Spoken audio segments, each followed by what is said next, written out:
जिले की हर खबर सबसे पहले आप तक पहुंचाने का वादा, बस यही है एक इरादा। आज ही लगाए अपना पद्मेश डिजिटल सेटअप बॉक्स।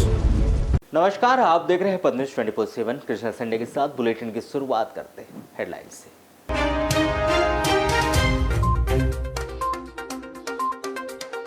केंद्रीय कृषि मंत्री नरेंद्र सिंह तोमर का बालाघाट हुआ आगमन। विश्व मधुमक्खी दिवस और राष्ट्रीय बैल जोड़ी पट प्रतियोगिता में हुए शामिल।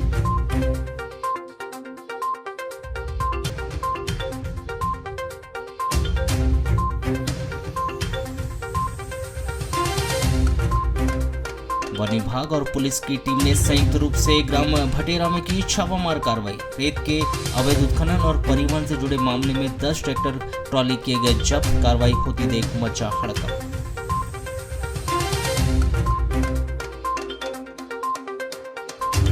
वन परिक्षेत्र वारासुनी के कटंगझरी बीट में फिर दिखा बाघ का आतंक। बाघ ने किया 4 मवेशियों का शिकार। मवेशी मालिकों ने वन विभाग से मुआवजे की मांग की।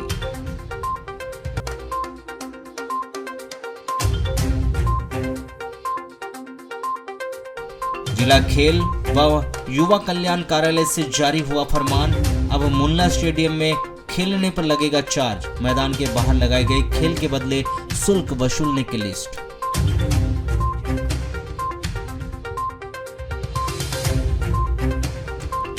लांजी थाना क्षेत्र के ग्राम परसोड़ी में बाड़ी में शादी का पंडाल लगाने पर उपजा विवाद। महिला और उसके 2 बेटों को 4 लोगों ने लाठी से मारपीट कर किया घायल। मारपीट का वीडियो हुआ वायरल। इधर ट्रामा सेंटर भवन का निर्माण अभी ठीक से पूर्ण नहीं हुआ कि गुणवत्ताहीन कार्य प्रणाली हुई उजागर। विभाग नहीं दे रहा ध्यान। टपकती छत के नीचे खड़े होकर जन्म मृत्यु प्रमाण पत्र ले रहे मरीजों के परिजन। शनिवार की सुबह जिला मुख्यालय से सटे ग्राम पंचायत भटेरा में उस वक्त हड़कंप मच गया जब ग्राम भटेरा पहुंचे वन विभाग और पुलिस की संयुक्त टीम ने कार्रवाई करते हुए रेत के अवैध उत्खनन और परिवहन से जुड़े मामले में 10 खाली ट्रैक्टर जब्त कर लिए गए। बताया जा रहा है कि वन विभाग की टीम ने उक्त कार्रवाई रेत घाट के समीप वन विभाग की भूमि पर खड़े खाली ट्रैक्टरों पर की है। वहीं रेत परिवहन करने जा रहे कुछ खाली ट्रैक्टरों को भी जब्ती स्कूल के पास से बनाई गई। बताया जा रहा है कि वन विभाग की टीम ने उक्त कार्रवाई रेत घाट के समीप वन विभाग की भूमि पर खड़े खाली ट्रैक्टरों पर की है। वहीं रेत परिवहन करने जा रहे कुछ खाली ट्रैक्टरों की भी जब्ती स्कूल के पास से बनाई गई। बताया जा रहा है कि इस कार्यवाही के दौरान रेत घाट के समीप वन विभाग की भूमि पर खड़े सभी ट्रैक्टर खाली थे, जिसमें किसी भी प्रकार की रेत नहीं भरी गई थी और न ही रेत का अवैध उत्खनन किया गया था।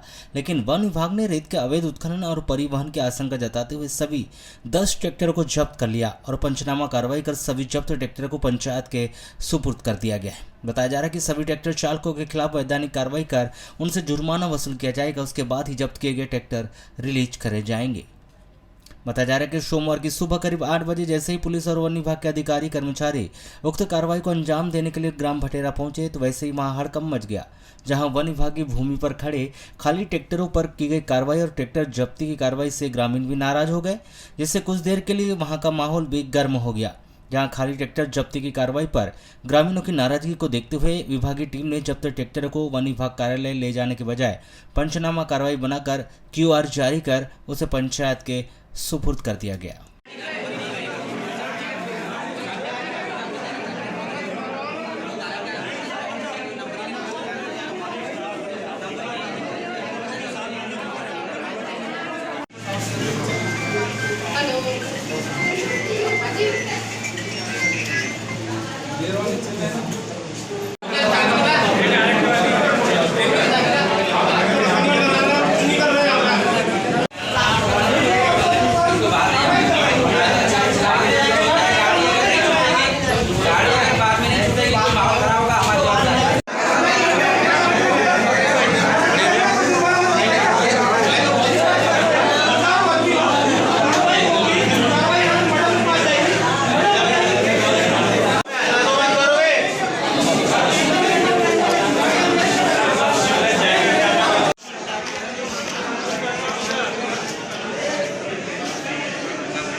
ये भटेरा घाट लीगल रेत घाट है और लीगल रहने के बाद भी भटेरा वाले को ही परेशान करते हैं। जैसा खेरी कुमारी इधर कोई स्वीकृत नहीं, वहाँ लाखों करोड़ों का डंप हो रहा है, वहाँ कोई नहीं छेड़ रहा है, कोई फॉरेस्ट नहीं जा रहा है। तो भटेरा जहाँ लीगल घाट है वहीं पे, और ये भी भटेरा के आगे से पूरी खाली गाड़ी पकड़ के ला ली है और खड़ी कर रहे हैं, पूरा पुलिस बल बुलवा के गाड़ी को लेके जा रहे हैं। ये कहाँ की बात हुई?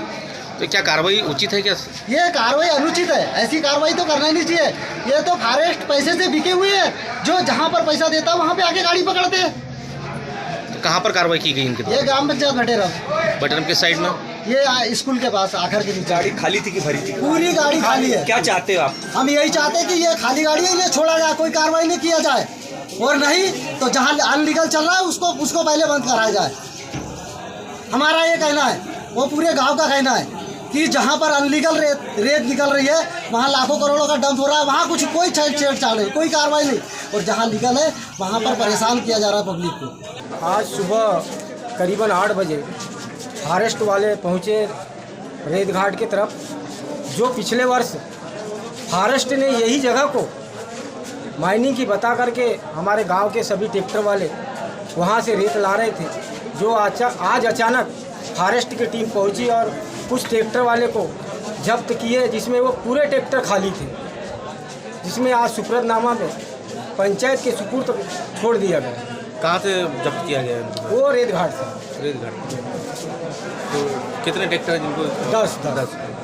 ये शिकायत हुई थी कि हम लोग कोई कार्रवाई नहीं कर रहे हैं, उच्च स्तर पे शिकायत हुई थी, उसी के इसमें संयुक्त कार्रवाई की गई आज भटेरा रेत घाट में।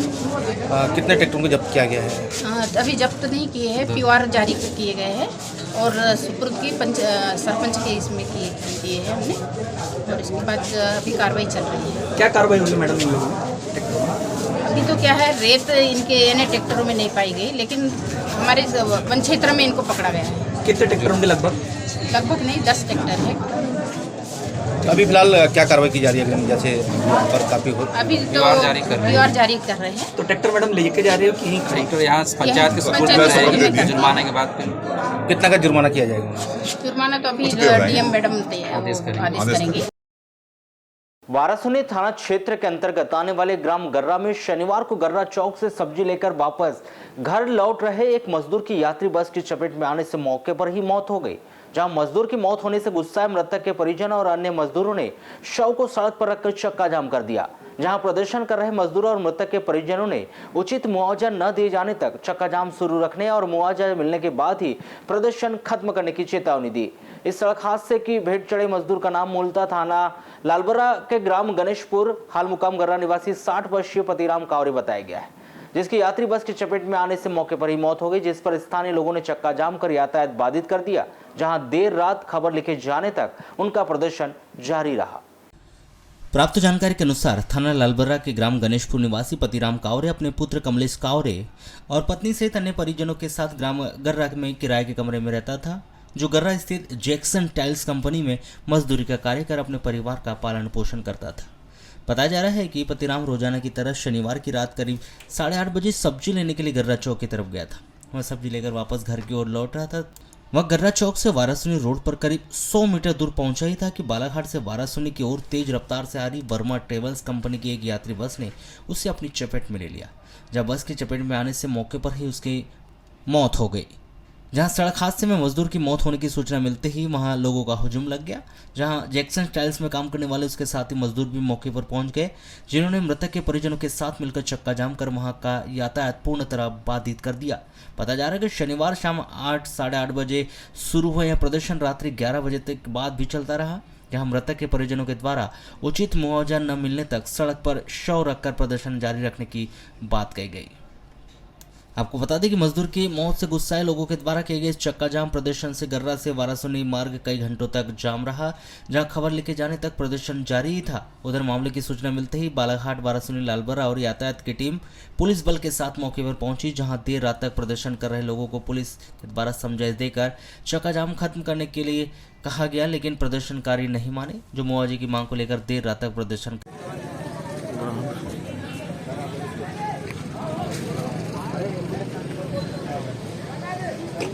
अभी पीछे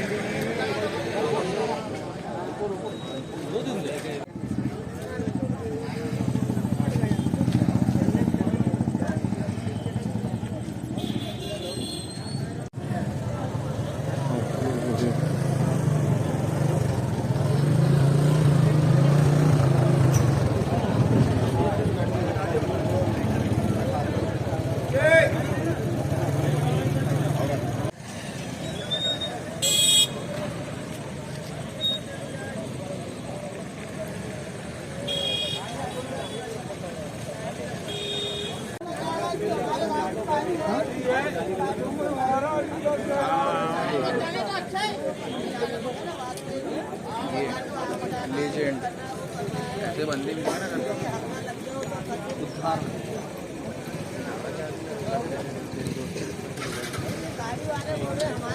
अरे ये सारे अभी दिख रहे हैं तेरे को पहले दो बस से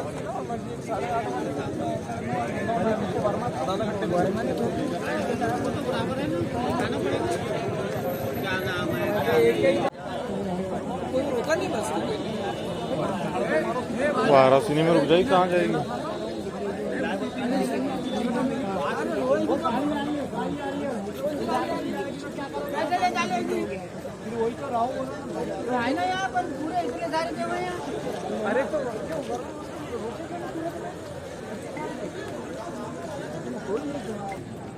बालाघाट में था मैं, फोन आया कि एक्सीडेंट हो गया, खत्म हो गया। आपके पापा क्या काम करते हैं? मजदूरी।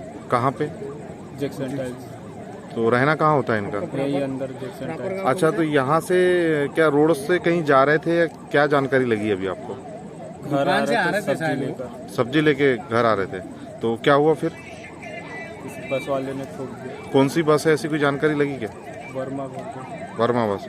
अभी आप क्या चाहते हैं? अभी आप अभी यहाँ से जब तक कि वर्मा बस वाला या कोई ट्रेवलर्स, मतलब वर्मा ट्रेवलर्स वाले मुआवजा नहीं देंगे या कुछ नहीं देंगे जब तक लाश हटेगी नहीं यहाँ से। अच्छा, आप मूलतः कहाँ के रहने वाले? मूलतः गणेशपुर। कौन सा थाना पड़ता है? ये लालबरा थाना। लालबरा। इंतजाम इसलिए कि वर्मा बस यहाँ से गई थी, किसी का एक्सीडेंट हो गया, उसका नाम पतिराम कावरे करके है और वो इस फैक्ट्री में जैक्सन टाइल्स में मजदूरी करता है। यहाँ से वो निकल रहा था कुछ सामान लेने के लिए, बस अचानक आई और उसको दौड़ के चले गई। आक्रोश बहुत है गांव के लोगों में, हमको न्याय चाहिए। एसडीएम साहब हो, जो भी हो, प्रशासन की कोई भी व्यक्ति हो, वो आके हमारी बात सुने, क्योंकि प्रशासन हर बार सुनता नहीं है। अभी प्रशासन, पुलिस प्रशासन आया, बाटी उठा के लेके जा रहा है, तो उस गरीब आदमी को क्या फ़ायदा मिलेगा और क्या मिलेगा? आप मांग करते थे मुआवजा दिया जाए? हाँ, हमारी मांग है कि मुआवजा दिया जाए, उसको न्याय मिले और जो बस जो रौन के गई है यहाँ से, जो धन्ना सेठ लोग ये जो इस टाइप की हरकतें कर रहे हैं, उस पर भी रोक लगाई जाए।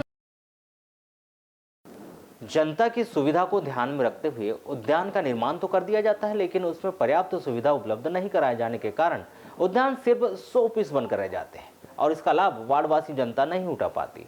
ऐसा ही कुछ बालाघाट नगर के वार्ड नंबर 32 निर्मल नगर के में सामने आया है, जहां पूर्व मंत्री स्वर्गीय लिखीराम कावरे के नाम से गार्डन बनाया गया, जो सही देखरेख के अभाव में वार्डवासियों के काम नहीं आ रहा है। वार्डवासी बताते हैं कि कभी इस उद्यान में सुबह शाम बच्चों की चहल पहल बनी रहती थी, लोग यहां आकर घंटों समय व्यतीत करते थे, लेकिन नगर पालिका की अनदेखी के कारण उद्यान आज वीरान पड़ा है। इस ओर किसी का ध्यान नहीं है। उद्यान को मरम्मत व विकास की जरूरत है, लेकिन नगर पालिका के द्वारा ध्यान नहीं दिया गया।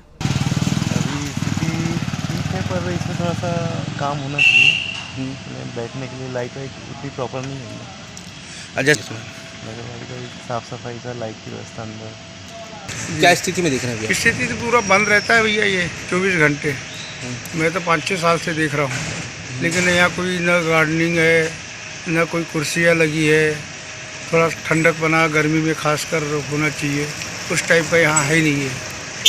अच्छा, गार्डन के नाम पे यहाँ किस तरीके का रख रखाव अभी सही नहीं है, और बच्चे लोग भी सब मोहल्ले के वार्ड नंबर 32 के गार्डनर के आजू बाजू के सब अपने अपने घरों में रहते हैं और कोई ज़्यादा घूमता फिरता नहीं, और यहाँ कोई बैठता। तो क्या मांग करते हैं आप? मांग तो यह है कि गार्डन को साफ़ सफाई के साथ इसकी गार्डनिंग होना चाहिए, थोड़ा मोहल्ले के हिसाब से बना है। तो गार्डन की स्थिति तो अभी ख़राब है, इसमें पूरी साफ़ सफाई की व्यवस्था होना चाहिए, बढ़िया बैठने की व्यवस्था होना चाहिए। पेड़ पौधे सब बड़े हो गए तो उसको काटना चाहिए बढ़िया। अच्छा, खुला रहता है कि नहीं रहता है? खुला बस वही गेट है अपना, बस वही है। बाकी मेंटेनेंस वगैरह होता है कि नहीं? मेंटेनेंस कोई मेंटेनेंस नहीं है, लाइट नहीं लगी यहाँ, लाइट ख़राब है कई दिनों से। अच्छी यहाँ पे यहाँ झूला होना चाहिए बढ़िया, एक वाटरफॉल लगना चाहिए, छोटा सा कुआं है, लाइट की व्यवस्था होनी चाहिए बढ़िया, बस।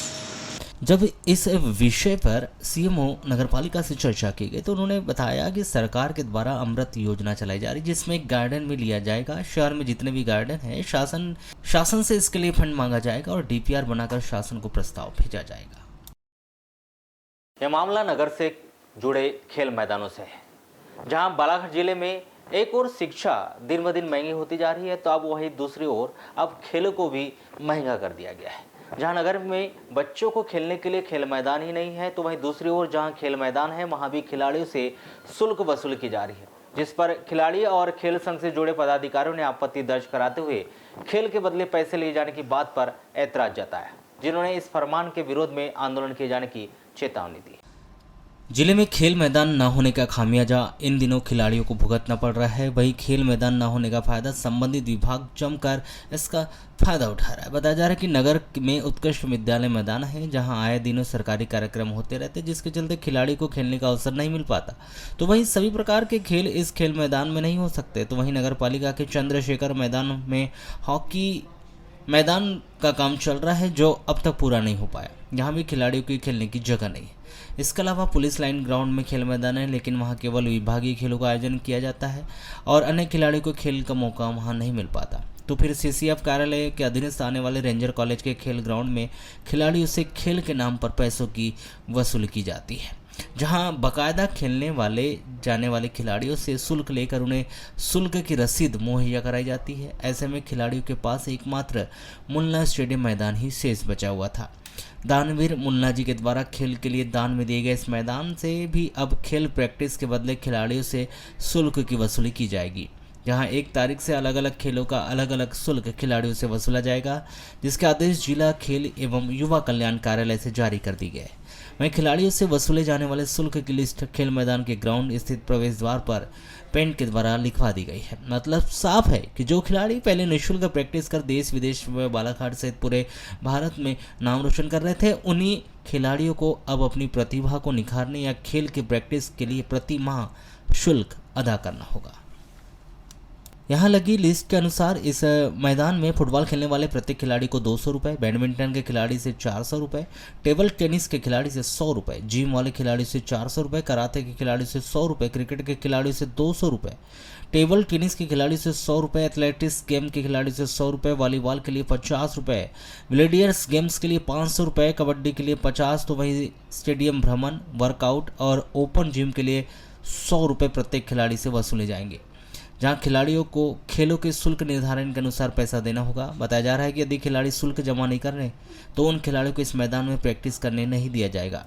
जहां इस फरमान के जारी होने के बाद खिलाड़ियों और खेल संघ पदाधिकारियों में खासा रोष देखा जा रहा है, जिन्होंने इस विरोध में आंदोलन किए जाने की भी चेतावनी दी है। जैसा कि इस लिस्ट को और भी खेल संचालकों को और खिलाड़ियों ने देखा, और आज ही मुझे सवेरे लगभग 1:30 से 2 बजे मेरे कार्यालय में आकर इन्होंने संपर्क किया और मुझे बताया कि ऐसी ऐसी बात है। और जब मैंने आके देखा तो सही पाया गया और लगभग, लेकिन अभी तो खिलाड़ी मुझे खेलते सभी दिखाई दे रहे हैं यहाँ पे।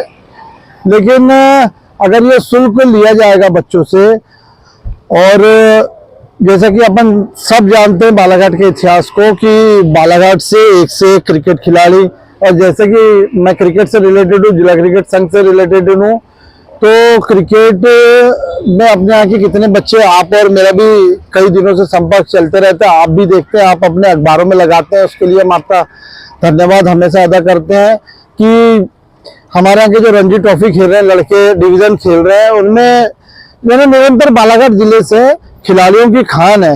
यहाँ तक कि बैयर, लांजी, किरनापुर सभी जगह पे ये चीजें आ रही हैं। और ये जैसे कि अपन देख रहे हैं कि इनका जब इनसे बात की जाती है तो इनका कहना आता है कि कलेक्टर साहब के आदेश है। और संभागीय सिलेक्टर हूँ मैं, संभाग का क्रिकेट का सिलेक्टर हूँ।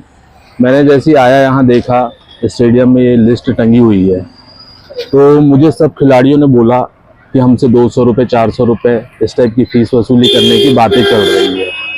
200-400 रुपये फीस लेने की बात चल रही है, तो इस ग्राउंड में क्या व्यवस्थाएं देती है सरकार, क्या व्यवस्थाएं दे रही है, पानी के वो लगे हुए हैं क्या? और इस टाइप से यदि 200 रुपये लेंगे खिलाड़ियों से, तो बालाघाट जिला कोई इतना बड़ा शहर नहीं है कि जहां खिलाड़ी आपको 200 रुपये महीने का पे करके क्रिकेट खेल सके। या कल्चर फाउंडेशन ऑफ इंडिया के द्वारा जिले की अनन्या जुगादे को नृत्य कला भूषण बाल पुरस्कार से गत दिवस मराठी फिल्म अभिनेत्री प्रिया लक्ष्मीकांत बेर्डे के द्वारा नागपुर स्थित सुरेश भट्ट ऑडिटोरियम रेशम बाग नागपुर में बाल पुरस्कार से पुरस्कृत किया गया। आपको बता दें कि पूर्व नगरपालिका बालाघाट के सेवानिवृत्त मुख्य नगरपालिका अधिकारी प्रभात जुगादे की पोती अनन्या जुगादे को cultural foundation of India Nagpur के द्वारा ओडिशा राज्य में बालाघाट में अध्ययनरत 6वीं की छात्रा अनन्या जुगादे को इस वर्ष के नृत्य कला भूषण बाल पुरस्कार गत दिवस मराठी फिल्म अभिनेत्री प्रिया लक्ष्मीकांत बेडे के द्वारा नागपुर स्थित सुरेश भट्ट ऑडिटोरियम रेशमबाग नागपुर के भव्य आयोजन में प्रदान किया गया। कुमारी अनन्या ने इस सफलता का श्रेय अपने माता पिता व गुरु सोनाली मोहपात्रा उड़ीसा को दिया है।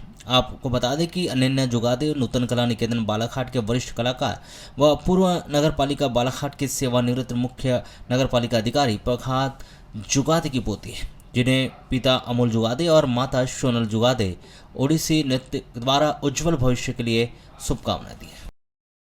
सरकार ने इसी उम्मीद के साथ प्रधानमंत्री आवास योजना शुरू की थी कि 2024 तक प्रत्येक गरीब व पात्र व्यक्ति के रहने के लिए पक्का आशियाना हो। वहीं गरीब भी यही उम्मीद लगाए बैठे हैं कि उन्हें रहने के लिए सर पर पक्की छत मिलेगी।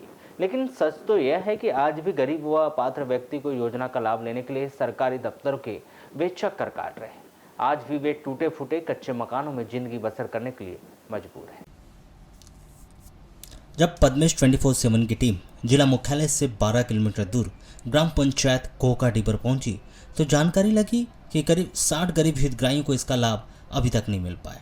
इन लोगों का कहना है कि पीएम आवास के लिए सर्वे का काम पूरा होने के बाद से वे पक्के मकान बनाने की आस लगाकर बैठे हैं, लेकिन अभी तक उन्हें इस योजना का कोई भी लाभ नहीं मिल पाया, जबकि इसके लिए अब तक वे कई बार सभी जरूरी दस्तावेज भी पंचायत में जमा करवा चुके हैं, लेकिन इसके बावजूद भी अभी किसी को इसका लाभ नहीं मिला है, जो आज भी कच्चे मकानों में जिंदगी गुजारने के लिए मजबूर है। हम तो जानते नहीं सर। तब से बना हुआ है? हाँ। मतलब कितनी पीढ़ी गुजर गई यहाँ पर? ये तो हमारे ससुर की पीढ़ी गई है, ये हमारी पीढ़ी आ गई, हम जानते नहीं मकान को। अच्छा, क्या स्थिति में है अभी मकान? ये तो तुमको दिख रहा है, देखो ना पूरा पीने खाने वाले है सब, हम लेडीज मकान घर चला रहे हैं, पूरा परिवार चला रहे हैं। अच्छा, कच्चा मकान है आपका? हाँ, ये तो है मकान कच्चा। अच्छा, प्रधानमंत्री आवास का लाभ मिला कि नहीं मिला? नहीं जी।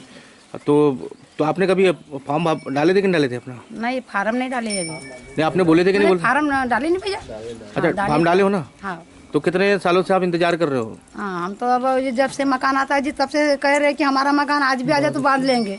उसका पैसे आया नहीं है, हम तो लिख के दिए लेकिन आया नहीं। हमारा जेठ का आया मंझला वाला का, उसने आधा तोड़ के बनाया तो हमारा आधा खसल गया, तो हम पानी, अब बारिश आएगी तो पानी में रहने वाली गति है। अच्छा, कितने सालों से समस्या बनी हुई है आपके साथ में? तो ये इस साल ही बना है उनका मकान।